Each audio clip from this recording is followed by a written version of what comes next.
On the Lord of Hero, Nick. On the Lord of Hero, Nick. On the Ricky Ticky Low while living number one Nickelodeon.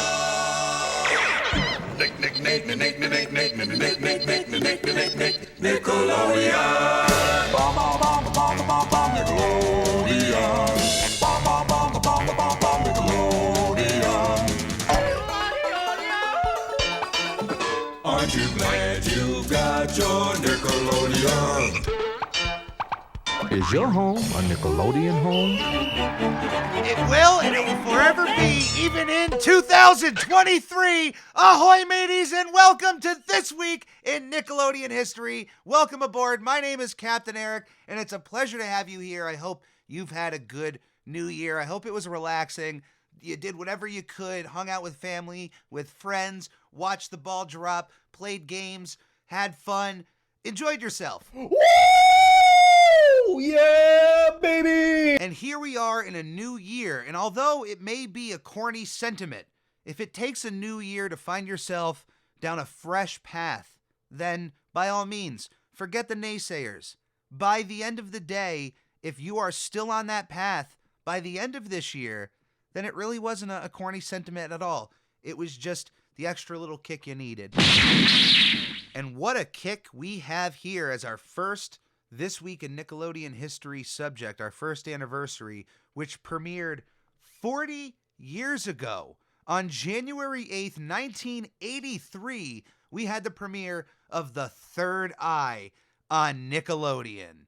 The Third Eye was actually an anthology series that took a few science fiction series from the UK and New Zealand. These 5 series were The Haunting of Cassie Palmer, Under the Mountain, Children of the Stones, Into the Labyrinth, and The Witches and the Grinagog. These shows were broken up and shown over time and lasted for about a year. On January 8th, 1984, 39 years ago. Hey, that's another anniversary. We're starting in one and ending in another. If you had ever watched The Third Eye, either as a kid, a teenager, if you even saw it as an adult and you watched any of these programs and you're out there, let me know. Let yourselves be known. You have a 40-year anniversary here of The Third Eye. 32 years ago, on January 4th, 1991, we had the final episode of the Nickelodeon game show, Outta Here! The show was created by Jeffrey Darby, Kristen Martin, David Patorti, and Herb Chanel. The show ran for 1 season. A game show that I actually grew up loving, and it's one of my most beloved game shows in all of Nickelodeon history. It's one that I would hope would return in some semblance because there is still an entertainment value to have, and that can be found within the Nick Arcade, a show that premiered 31 years ago on January 4th, 1992. The show was created by James Bethea and Kareem Matif and ran for 2 seasons of 84 episodes. The entire concept of Nick Arcade, of course, is video games. I enjoy video games, and even though you would look at this game show and go, well, they're playing old school video games, and well, how can that still be fun in 2023? Well, let me tell you, have you ever tried taking a classic, old school, hard NES, Sega Genesis, Super Nintendo game and giving it to a kid who's really good at Fortnite, and all of a sudden their hands melt like butter, and they have no idea what to do? Now, there are certainly kids out there, I'm not saying that there aren't prodigies that can pick up, any game and just crush it the first time they play it. But in my experience as a teacher that I had when I was introducing old games to a new generation, I found that even though these kids were fantastic at all of these newer generations of games, when they are experienced to some of the older ones for the first time, then they're finding some of those quirks, like you get them on the second level of the Lion King, you get to the ostrich part, yeah, you're not going to master that double jump the first time around. Something like that. That's what I'm saying. So Nick Arcade, in a way, could be readapted in 2023 with an entirely new spin, still keeping and capturing the same old school aesthetic it had. If you have never seen Nick Arcade, I cannot recommend it enough. It was presented by Phil Moore. It stars Mikey, one of my favorite fictional characters that has been lost to Nickelodeon time. And if you seriously haven't experienced it, do yourself a favor. I think it's on Paramount Plus actually right now. Go on Paramount Plus, stream Nick Arcade. Even if you just want to check out what it's all about, find yourself an episode or a clip on YouTube, but watch yourself a few episodes. You will be entranced with just how cool this game show was, and it was ahead of its time in a way. 39 years ago, on January 2nd, 1994, the final episode of the Nickelodeon run of Doug premiered on Nickelodeon. Created by Jim Jenkins, the show ran on Nickelodeon for 4 seasons and 52 episodes before Jumbo Pictures, the animation company behind Doug, was purchased by Disney, by the Walt Disney Company. I know that's a meme still in this day and age where Disney buys up companies, and even though it really isn't as bad as you think it is, but here they are in the 90s buying up this animation company in a time where Nickelodeon had the option to purchase another season of Doug and chose not to. And with whatever contract between Jumbo and Nickelodeon was signed for the original show, stated that if Nickelodeon then chose not to continue with Doug, Jumbo would then retain the option to continue Doug elsewhere. Which, hey, then comes Walt Disney. They come in, swoop up Jumbo Pictures, which was an incredibly lucrative deal because not only did they get Doug out of the situation, they also were able to create PB&J Otter for Disney Junior, and I think they were behind JoJo's Circus, which sounds about right. Yeah, I think that JoJo's Circus was on there, which I know that those are, more preschool aimed shows, but those were hugely successful. And, they got to continually be creative for years upon years before moving on, on to other projects.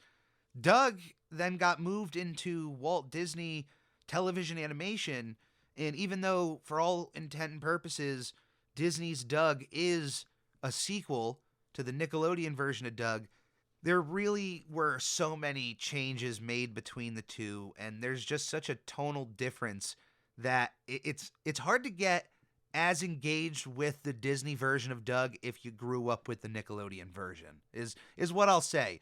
There are still some nuggets of gold to be found within Disney's version of Doug, but yeah, if you grew up with this Nickelodeon run, it's really hard to top that. It's a nice little quality slice of life cartoon that really, to me, captured what it felt to be a kid more so than most shows that I was watching at the time. The only other show that would go on to top that in a way was Hey Arnold, of what it felt like to be a kid in this world and how we perceive the world around us. But Doug also had a level of imagination to him that, for me, was pretty one-to-one. I would have different little personas as a kid that if I were in different experiences, I would imagine myself as Indiana Jones. Or if my mom had me dusting the house, the feather duster was now a lightsaber, and I was Luke Skywalker. And that kind of imagination was very natural to have as a kid if you, at least were able to express yourself in that way. And there have been plenty of characters that have had very expansive and expressive imaginations that anytime I see that done, I just go back to Doug. I think of Doug Funny and his world, how much I love it. And honestly, if you grew up with the Disney Doug version, I'm not saying that you're at fault or anything's wrong, you're good, but I think you should give the Nickelodeon run a shot. I think you should then accept this as a prequel series of Doug first coming to Bluffington and how he met all these characters that you loved in the Disney's Doug version. I think if you are able to view it in that way and just forgive the animation quality, the dip compared to Disney's version, I think you'll find a new and fresh experience with these characters that I'm not going to stamp on you and stomp you down and say you're wrong if you prefer the Disney version afterwards, but I will just end up quoting my favorite Roger Klotz quote of all time. Cool hair, Roger. I like the way it's all nice and pointy. Yeah, what do you know, skeet face? 35 years ago, on January 4th, 1988, Nickelodeon started using the Nick Jr. branding on their channel for all of the preschool content that they were premiering during the morning hours of the day. Now, since Nickelodeon's launch and inception, content for preschoolers was always at its forefront. So this wasn't necessarily a change in content for Nickelodeon, just a change in branding for how they were presenting those shows in that time slot. So Nick Jr. in its early years didn't really change much of what was being aired, but certainly as time went on, Nick Jr.'s presence on Nickelodeon would become more prominent, more official in its time frame, and then would launch its own channel years later as a completely 24/7 entity of nonstop preschool entertainment. I, of course, grew up with Nick Jr., as well as Disney Jr. and a few of the other channels, but if you grew up with Nick Jr., what's your favorite Nick Jr. show? 35 is a pretty big number, and I'm so glad to have had Nick Jr. in my childhood as much as I did. So if you have a favorite show out there, any favorite memories, just let those be known in the comments below. 22 years ago, one of my favorite programming blocks on Nickelodeon premiered, and I just want to give it a shout out. It's nothing massive, but at the time, it kind of was a big deal. 22 years ago, on January 5th, 2001, we had the premiere of Friday Night Nicktoons. Now, if you were a kid growing up in the 90s, Friday nights, if you had access to Cartoon Network, was the best. Cartoon Fridays was the place to be if you were home on Friday night and you had Cartoon Network on your television.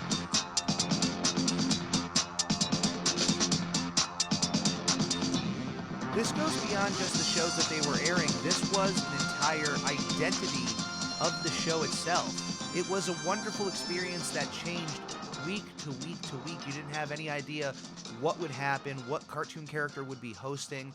And then when they would premiere new shows, it was exciting to see those new characters integrate into the Cartoon Fridays environment. So Nickelodeon doing the exact same thing you may think would be a negative, but I grew up in the world of professional wrestling, where you had the WWE, known as the WWF at the time, going up against WCW, and you had some of the most exciting things happen during that time, and people still, to this day, fondly talk about it. Even in today's day and age of wrestling, you have AEW versus WWE that's already caused a few exciting things to happen. So all I'm saying is, it may seem like a negative at first for one channel to kind of quote-unquote copy or borrow a concept of cartoon characters hosting a Friday night lineup of new shows, but you know what? I'm all for it. It's a win-win-win situation, especially now that it's after the fact and we can enjoy so many of these bumpers on YouTube and appreciate the level of effort that went into trying to present an entire programming block in this way with all these cartoon characters interacting with one another. I'm still overall going to give the edge between the two shows to Cartoon Fridays, but Friday Night Nicktoons still had an incredible intro, had a great identity in terms of where the characters were hanging out and what was going on, and some of those bumpers, especially the one that was a parody of the Friends intro, were really nice touches. Those were really adorable to see.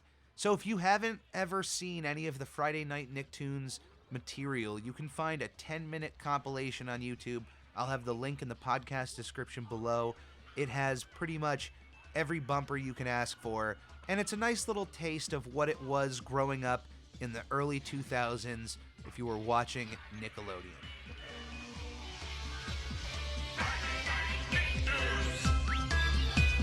Friday Night Nicktoons.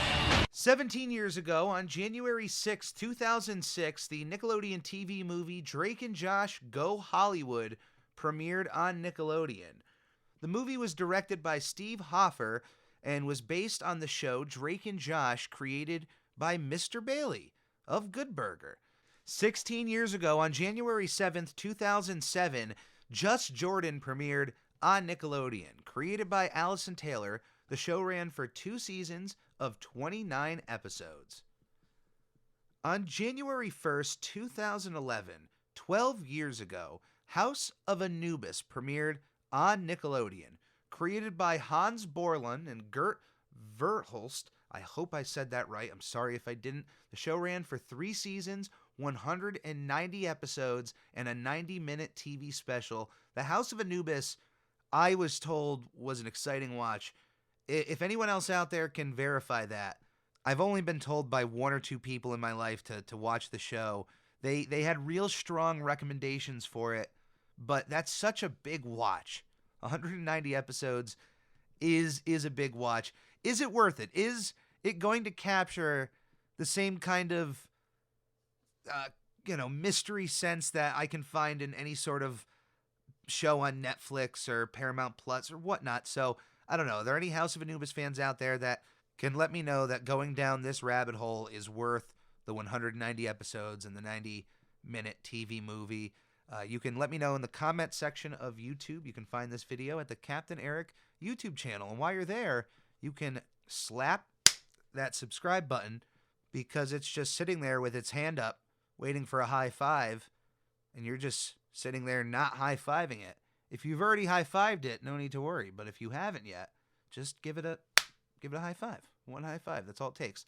Next up, we have a show that premiered 9 years ago on January 1st, 2014, Every Which Way. Created by Mariela Romero and Katharina Leboudoir, the show ran for 4 seasons of 82 episodes. And last but certainly not least, 8 years ago on January 1st, 2015, we had the final episode of React to That, a show based on all reaction videos and the entire concept of reactions, which of course come from the good Fine brothers, Benny and Rafi Fine. This reaction TV show ran for 1 season of 13 episodes. I know they get a lot of flack for what they tried to do all those years ago, and you know what? It's really well deserved, because even though they've talked about it afterwards and tried to explain themselves, it really wasn't the wake-up call I think they needed as to why there was such a backlash in the first place. Like, I think they got it, but they really didn't fully get it. It's one of those situations where somebody will admit they're wrong, but they will still keep the excuse as to why they were wrong in your face. So they will accept it, but they're still going to constantly remind you, like, we understand, but then you have to understand that we just want a lot of money from just all reaction videos. It's like, what do you think you did here, really, at the end of the day, that garnered the need to own anything other than, hey, no one should be able to, copyright certain logos or names that we come up with, shows that we use, and that's how you cornerstone the reaction market. You already did. You just tried to bite off more of the pie. You, had the pie, and then you started biting into the pan, and everybody really liked that pan, and that's why everyone got pissed. There's no reason for me to live. No reason at all.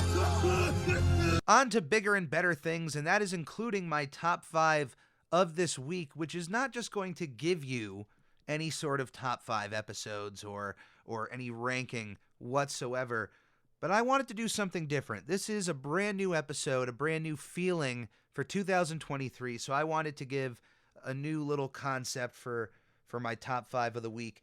I wanted to cover Doug, and I thought, you know what? I'm kind of upset with how Disney has treated Doug a little bit over the last few years. There have been very few little droplets of Doug merchandise and even acknowledgments of its existence from the overall grander scheme of things. And it's totally understandable when you're working with the Avengers and you have access to the galaxy far, far away. You're not going to have time hanging out with this kid in Bluffington. But if Disney came to Captain Eric and they said, hey, Captain, what are your top 5 things you would like us to do with the Doug brand? What would they be? Well, glad we finally are at this bridge. Let's get down to brass tacks. Number 5 is actually going to be my number 1. But the reason it's number 5 is because it is the least likely of the things to happen. And I may keep it as my number one if I was actually in a situation to present any sort of ideas. But and I just realized, well, this is just a completely fictitious scenario. I'm not going to get a call from anybody at Disney and going, what should we do with Doug? Come on. But this is just fictitious for this just situation. If I was asked, number one would be this one. I would love to see more merchandise featuring classic versions of the characters, which would mean a partnership with Nickelodeon in some way of Disney and Nickelodeon kind of sharing this character. And I would hope with that kind of partnership or even just something to happen, Doug could then feature in future Nickelodeon projects, video games, racing games, so on and so forth. That is the least likely thing to happen. That would be my most desired option out of all of these. But that's why it's my number 5 right here, because it's the least likely that I could get Disney to say even yes to. Number 4 would be the next rocky part, because it does consist of money being invested into the Doug brand. But I would say that it wouldn't hurt if a Mr. Swirly stand at Hollywood Studios was built to offer guests ice cream treats or an official honker burger. Now, I know that the Doug branding is certainly as cold as ice cream in terms of what would necessitate building in a theme park. But if we're going down this path of what the other options of using Doug are down the road, hey, I think regardless on people knowing Doug or not, the idea of a Mr. Swirly and ice cream stand in California and Florida and those hot climates, that's a match made in heaven.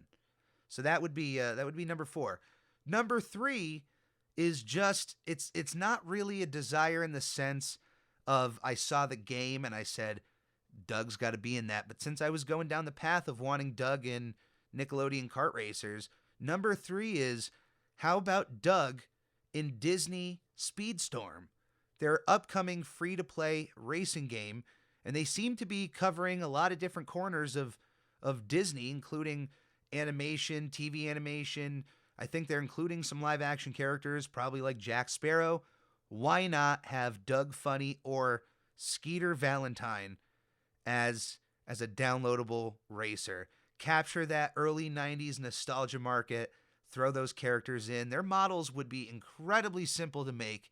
And between spending money on the game and actually spending time on the game as well, if Doug or Skeeter or a Bluffington level was included, my chances of my attention going to that game, just because there's so much out here that I'm still trying to play, are up exponentially. So that's my plea for Doug in Speedstorm.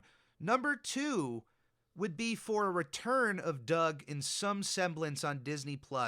There have been some incredible returns of Phineas and Ferb and other properties on the streaming service, and seeing the way that other animated shows have been able to return on other streaming services with animation that looks so good that it captures a similar style yet looks modern in its own way.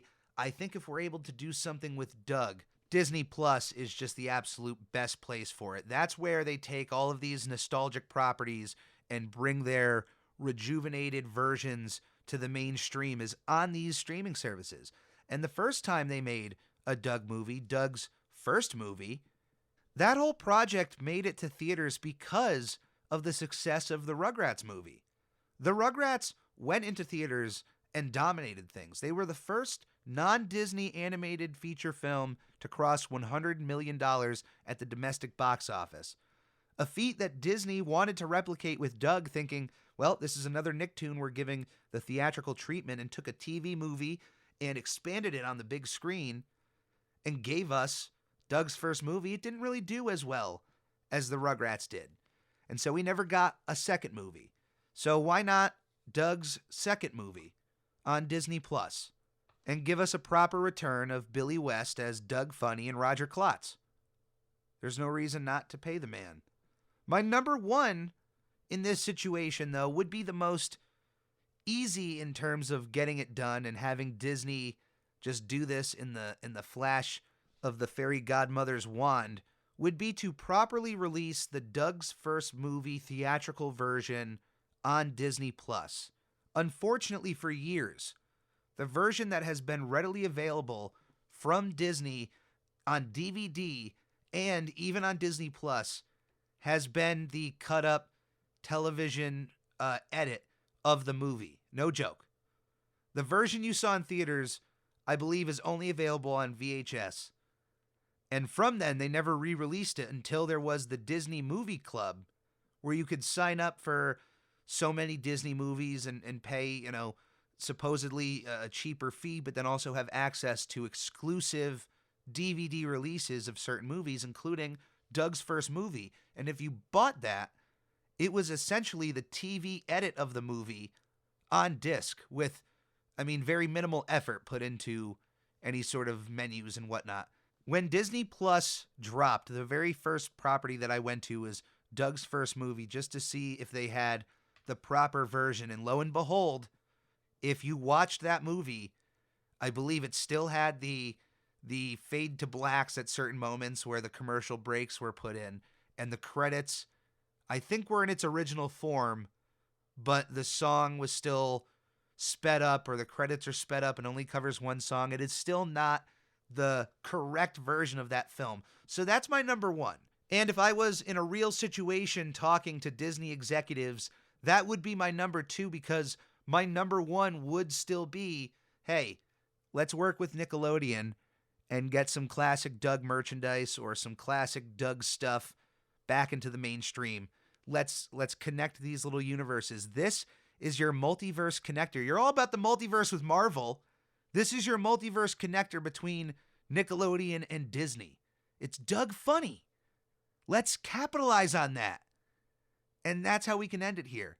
That is it for this week in Nickelodeon history. I am your host, Captain Eric. Thank you for joining me. Thank you for making every single week so enjoyable. I love making these shows, and I love making them for you. I love seeing the amount of different countries that pop up in the analytics of who's watching this show, who's listening to this show. It's wonderful. Thank you to those who have written into me. If you would like to write into the show, if you have questions, suggestions, or anything you'd like me to read out, you can reach Captain Eric at nickelodeonhistory@gmail.com. It's as simple as that. You can also find me on social media, on Twitter at I'm Ready Podcast, and on Instagram at SpongeBob Podcast. If you would also like to go the extra mile, you can subscribe to the Captain Eric YouTube channel, where I am constantly throwing up my podcasts, and throughout 2023, there is going to be a slew of exclusive video content dropping on the channel, as you can see already in 2023. So please consider subscribing, and if you would like to go the extra mile to show your support as a part of the Ready crew, you can click on that Redbubble link in the podcast description, where you can find a multitude of different logos and pieces of art that I've uploaded that you can put on any different kind of products that you would like, from anything from a sticker all the way to a duvet cover. That's for the ultra Captain Eric fans out there. That and the shower curtain to add into your homes. Other than myself, that's only reserved for the real super fans. I haven't even purchased the shower curtain, but I should, and gift that to my girlfriend. That would be a nice birthday gift. Wouldn't you all agree out there? I think you would. But that is going to be it for me in this week in Nickelodeon history. Thank you for joining me. Please stay safe, be kind to one another, and come aboard again next week to another episode. Goodbye, everybody. I'm here with my friends. Nickelodeon, the song and friends.